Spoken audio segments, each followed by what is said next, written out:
Hi, hello, my name's Morgan. Welcome back to my channel. Can't believe I'm filming a second video. It's almost like I'm a booktube now or something. Yes, it is almost the end of January, but today I want to talk about my 2022 favourites.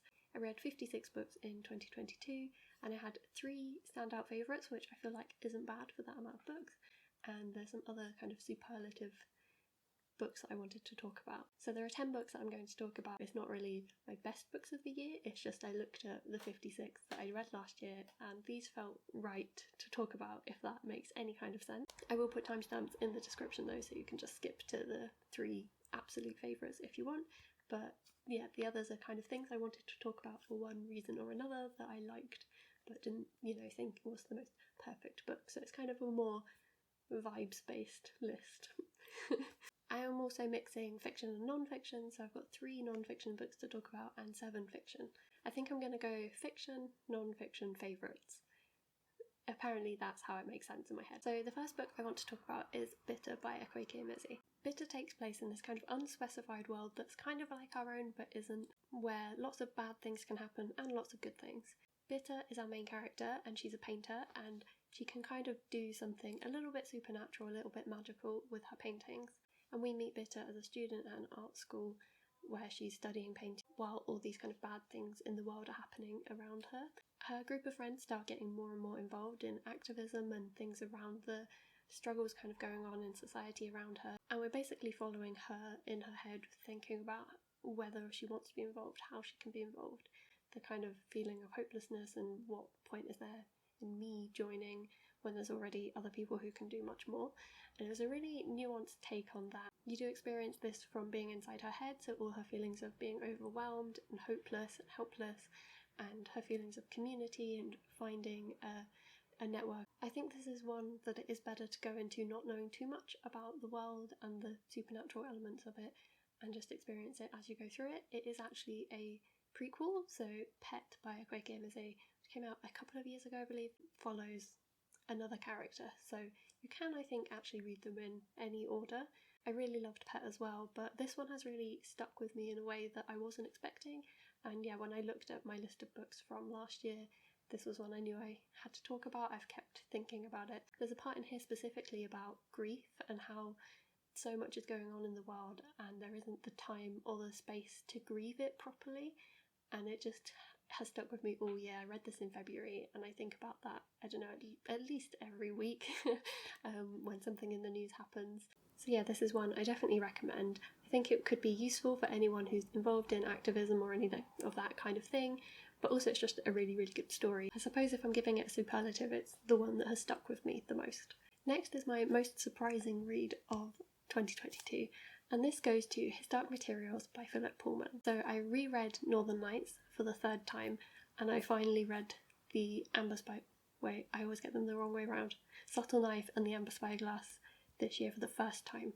And reading the whole trilogy came out with very mixed results for me. These came out in the 90s, early 2000s. There's plays, there's the TV show, there's the film, so I feel like everyone knows what these are about, but in case you don't, in the first one, Northern Lights, you're following Lyra, who's a young girl, and she lives in a college of the university in Oxford. And in this world everyone has demons, which are animals that basically are part of your soul.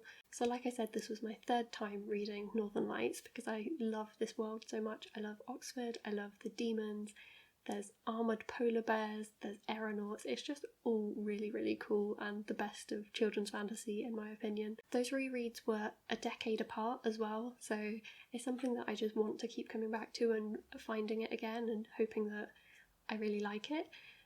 Which brings me on to The Subtle Knife and The Amber Spyglass. So these are the most surprising disappointments, annoyingly. I don't want to do a worst books of the year or anything, because obviously these are great books, people love them. I just don't know why I didn't love them and it still kind of makes me sad, so... And obviously I'm not going to spoil them if you haven't read the first book. But where the plot goes is absolutely wild to me, that where we come from in Oxford in Northern Lights to where it goes pretty much immediately in Subtle Knife. They are such different series. It's not like the series is bad, it's just that I wanted the entire plot to be different. But weirdly, I still want to reread them. I really want to love this series as much as I love Northern Lights. But yeah, Subtle Knife and Amber Spyglass were not for me, so maybe I just need to read it again in another decade or two and maybe I'll get what all the hype is about and the love for it. I almost wish I hadn't read the last two of the series because I love Northern Lights so much, and now it's a little bit of a like, oh. I don't know how else to explain it. I don't know if anyone else has felt this way about the series or if it's just me and I haven't got it yet, but one day I will, because I probably will reread them. Moving away from children's books to one that's definitely for adults, my most fun or most kind of absorbing book of the year was A Marvellous Light by Freya Marske. So this is a fantasy romance, heavy on the romance, although the fantasy mystery element is also great. So this is set in Edwardian England in the 1910s-ish, and our two main characters, Edwin and Robin. I always think it should be Edward because they both end in and it doesn't make sense to me that they're that similar, but obviously that happens in real life, that people have similar names, but still. So our two main characters, Edwin and Robin, they work in this government department office type thing that deals with magic. So Robin isn't magical and didn't know that magic existed until he stumbles into this job because Edwin's partner has gone missing. And Robin ends up there basically because of an admin error.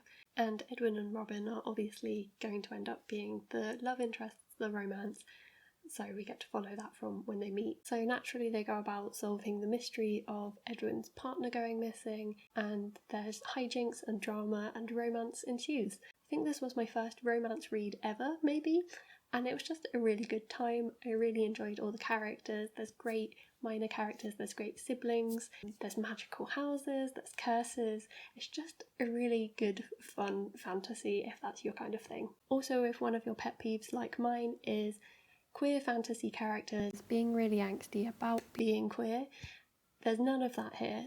There's obviously societal stuff that means that they can't be out publicly because it is set in Edwardian England, but none of them are, angsty about the fact that they're gay. It's just fine and they have a good time.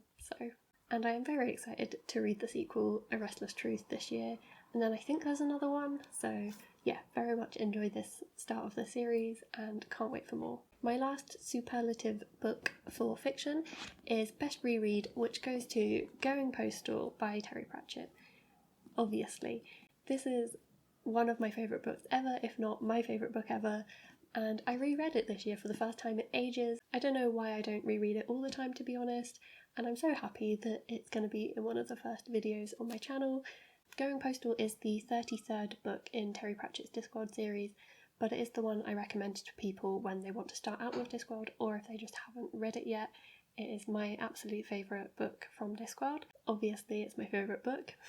The main character, Moist von Lipwig, because Terry Pratchett is the best at character names. Moist is a con man who right at the start gets caught, and his sentence basically is to restore the post office of Ankh-Morpork, the main city in the disc. It is hilarious. It has some of my favourite characters of all time in it. Anytime I get to return to Ankh-Morpork with these absolute clowns, it is a good time, and I highly recommend it. This, if you don't know, is the cover from the TV film that was made for Sky ages ago. I also really, really like that adaptation. I think it is the best Discworld adaptation. It has the most proper Discworld vibes, in my opinion. The costumes are great, the music is great. Would recommend if you haven't read any Discworld. If you watched that film, I think you'll get a good sense of the world and that kind of thing. But also it would mean that you wouldn't get to read this without knowing the plot. So it's up to you, but I really love both versions of this, and I'm so glad I reread it. And like I said, I recommend it as a place to start with Discworld. Start in Ankh-Morpork, where you get all these cast of characters who you will meet in other books, so you get a bit of a flavour for the main city, but the characters do also travel to other bits of the disc, and I think it has peak Pratchett humour, characters, plot, like commentary on the world and capitalism and bureaucracy and all of that kind of stuff. It's just great. I'm going to stop talking about Going Postal now because I will be here all day. Please read it. Thank you.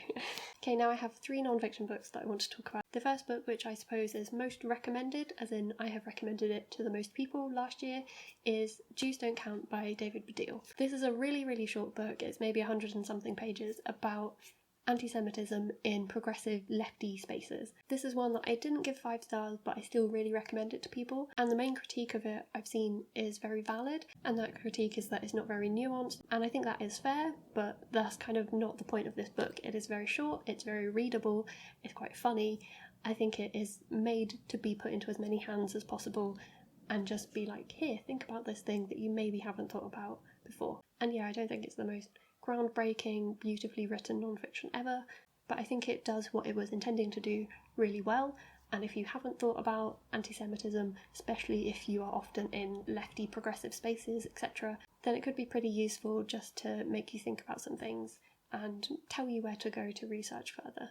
At the other end of the spectrum, the next non-fiction book I have is incredibly niche. That is Winners Take All by Anand Giridharadas. This book is about philanthrocapitalism, and that is basically how the charity sector acts and feels and sounds like big business. And I read this for university. I was looking into books around this kind of topic for possibly using with my dissertation. I'm saying it's niche, but I just noticed it says international bestseller, so what do I know?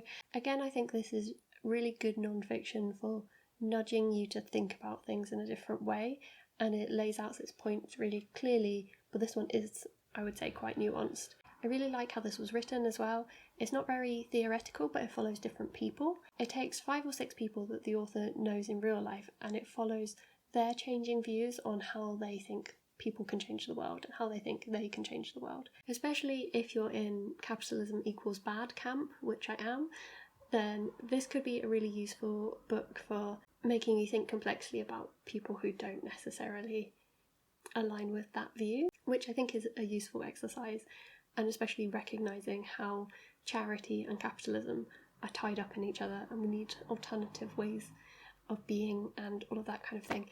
I'm not going to sum it up with nuance because I don't have, 300 pages to do that, but I would really recommend it if you are interested in that kind of topic. I would say don't go into this book looking for answers about the problem of philanthropy and capitalism and all of that stuff. It does dabble a little bit at the idea of removing big business and philanthropy from politics, but it doesn't really go into mutual aid or any of that kind of stuff, but that's not what this book is about, so fair enough.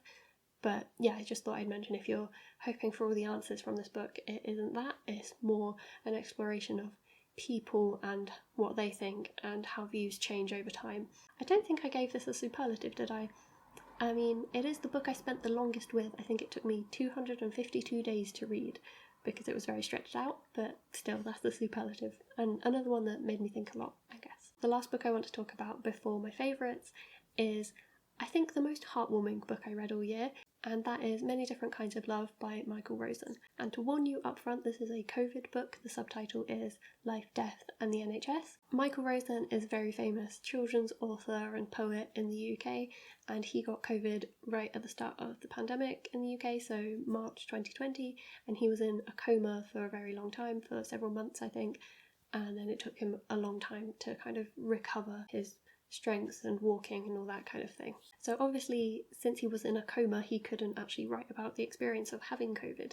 So it's written from the journals that his nurses and doctors wrote in, which was kept by his bedside while he was in hospital. So there's these little notes keeping up to date with his journey, and then it's him reflecting on it later. So partly in prose and then also little poems that he wrote about his recovery. Now, I wasn't sure if I wanted to read a COVID book, and I read this very early in 2022, and it was actually really cathartic. If you feel like you're ready to kind of acknowledge, yeah, that did happen to all of us, I think this is a really good book for that. He also doesn't mince words with what he thinks of the government responses to things in the UK, but ultimately it's Michael Rosen, so there's this good-hearted humour to it all. It's so genuine in all of its emotions. It's genuinely really sad, angry, it's really funny, it's really hopeful, and it manages to be that mess of emotions from the past couple of years, and all with Michael Rosen's very silly humour as well. So I just really, really liked it. It's another one that I haven't really stopped thinking about since I read it, and I'm really glad that I actually did read a book about COVID, and I'm really glad it was this one. To give you some examples of the humour of Michael Rosen, if you're not familiar, one of the poems was, "Today I will wear my underpants the right way round." It just cracks me up, I don't really know why. Or another one Woman at the door asked me if I want anything sharpening. My wits, I say. I didn't. My wits aren't sharp enough. Or to give you an idea of the level of cutting commentary, they've been worried about my low blood pressure, but they've brought me the Daily Mail, so I'll be fine in a moment. Hopefully that gives you an idea of Rosen's humour. I know I said heartwarming, but I don't know if that's the correct word. I think it would most recommend if you have a lot of COVID, anxiety, grief, anger.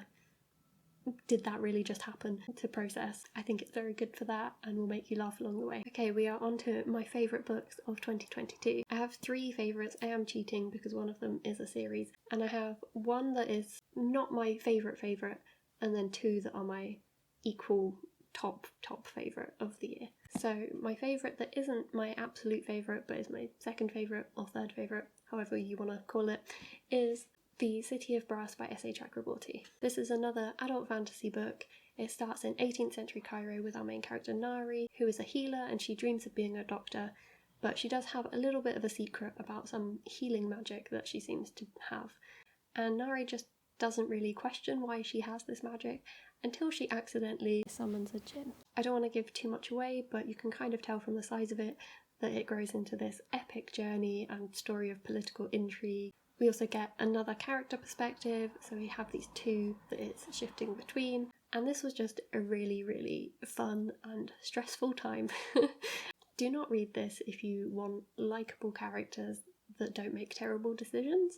If you like your characters morally grey to the point where they're maybe just evil, then this is for you. It will somehow still make you like them. I don't know how it does it, but I really am rooting for these characters who are not good guys to just become good guys. It's not going to happen. I need to stop wanting that.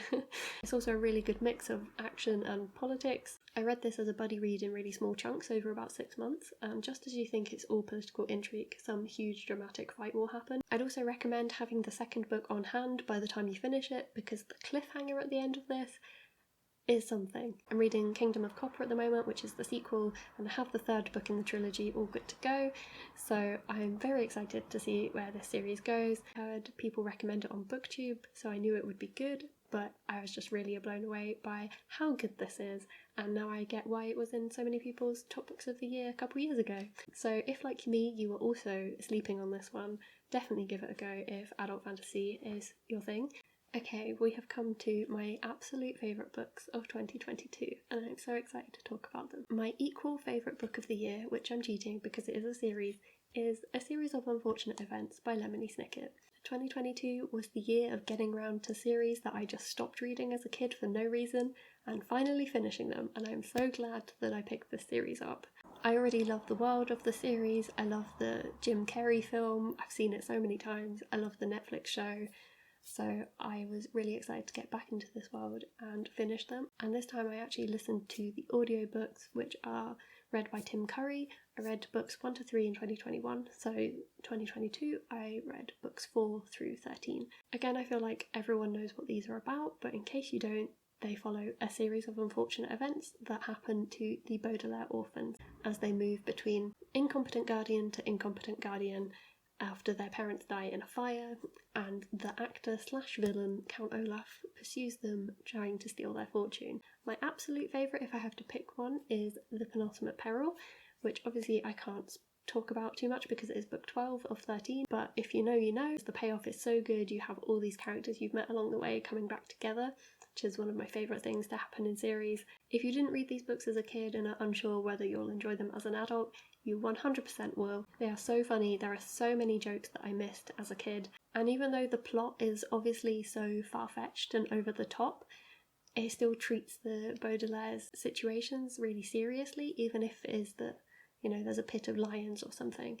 It still can get kind of real and sad, and then we'll flip back to being just hilarious. And the characters, especially the villains, are so over the top. They were written in the 90s and early 2000s, so there is some unfortunate ableism and transphobia, homophobia in how the villain characters are portrayed, which is annoying and obviously I don't love, but overall these books are such a joy to read.